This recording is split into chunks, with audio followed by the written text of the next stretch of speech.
All right, let's do something a little different today. We're going to push aside the usual classics and take a serious look at a truly monumental piece of modern storytelling, Vanilla Ice's Ice Ice Baby. Now, I want you to forget everything you think you know about it as a pop song, because today we're going to break it down as the complex, heroic saga it actually is. Right out of the gate, this isn't a friendly invitation. It's a command. Our narrator, our hero, is telling us, not asking us, to stop what we're doing and pay attention. He's seizing control of the narrative from the very first second. This isn't just a catchy opening line. It's him establishing his authority before he unveils his, quote, brand new invention. So, he's got our attention. Now what? Well, now he's going to tell us exactly who we're dealing with.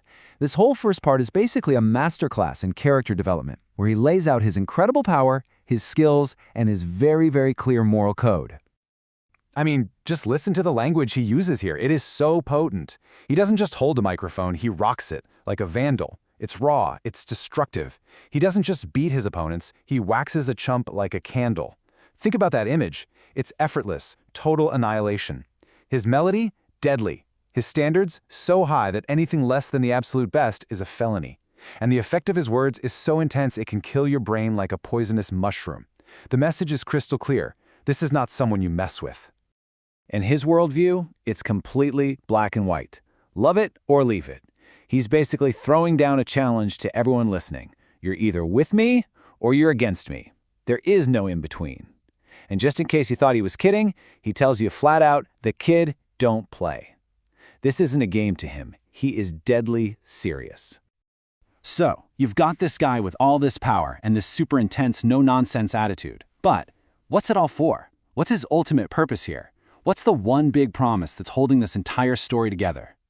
And there it is. So simple, but so profound. This is his thesis statement. He sets himself up as the ultimate problem solver. It's a really bold claim to make, right? And you just know that the rest of this story is going to put that very promise to the ultimate test. Okay, so the hero has made his big declaration. Now it's time to see him in action. The story shifts here. We're moving away from him just telling us what he can do and into him actually, well, doing it. He's heading out on a journey. The talk is over. Every classic hero needs a noble steed, right? Well, our guy has a chariot fit for a modern king, his 5.0, a high-performance Mustang. And notice the detail, that the ragtop is down. That's not just a random detail, it shows us he's completely confident, totally open to the world and whatever it's about to throw at him. So he's off, rolling.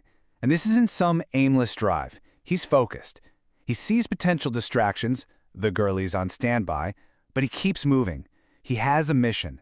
He makes a sharp, decisive turn, busts a left, hits a block that's dead, but he doesn't turn back. He keeps pushing forward until he reaches his destination, the fated A1A Beachfront Avenue. And here we are. This is the heart of the story, the central conflict. This is the moment of truth. A problem is about to surface, and we're about to find out if our hero can actually solve it. So let's picture the scene. A1A is a powder keg waiting to explode. You've got sensory overload with the heat, the crowd, and then you've got this flashy display of wealth with Lamborghinis cruising by. An environment like that breeds jealousy, and that jealousy gives rise to our antagonists, the chumps on the wall who are just acting ill. It's a recipe for conflict. The whole thing plays out like a movie scene. First, the chumps get aggressive. Then, things escalate fast. Gunshots ranged out like a bell. And our hero's reaction is instant. I grabbed my 9. But here's the brilliant part.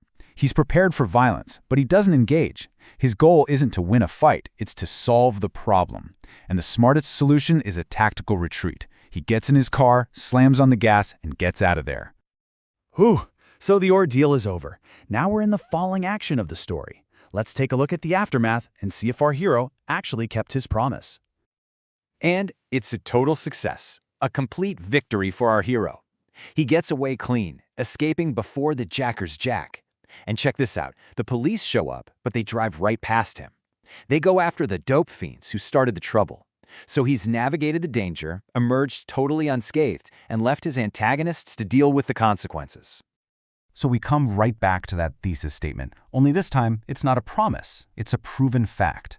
A problem came up, and using his wits, his preparation, and his cool head, he solved it. The claim has been validated. Now, with the action over, the story takes a turn. Our hero moves from doing to thinking. He survived the test, and now he's taking a moment to reflect on his true identity, on the real source of his power. It's bigger than just what happened on A1A. And this next part is so important. He calls himself a lyrical poet. See, he's not just a tough guy or a survivor, he's an artist. His true power wasn't the gun he was holding, it's his mind, his words, his craft. The incident on the avenue was just a physical test of a power that is fundamentally artistic. And he gives us the receipts. He proves his artistic claim with these incredible literary devices. His style is like a chemical spill. It's dangerous, it's messy, it spreads everywhere. His DJ can slice it like a ninja. That's precision, skill, and deadly accuracy. And then there's the masterful metaphor. If my rhyme was a drug, I'd sell it by the gram. He's saying his art is powerful, it's valuable, and it's highly addictive. But where did this lyrical poet come from? Well, he tells us he's a product of his home. He gives credit to Miami, his town, the place that created all the bass sound.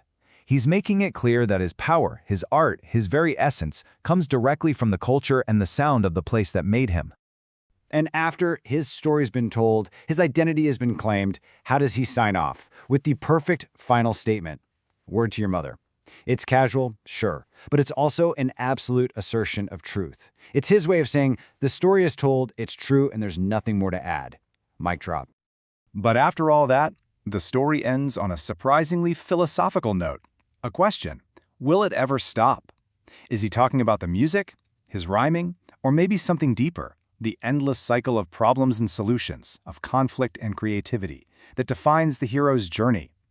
The text doesn't give us an answer. It just leaves us with that profound, final thought from the artist himself. Yo, I don't know.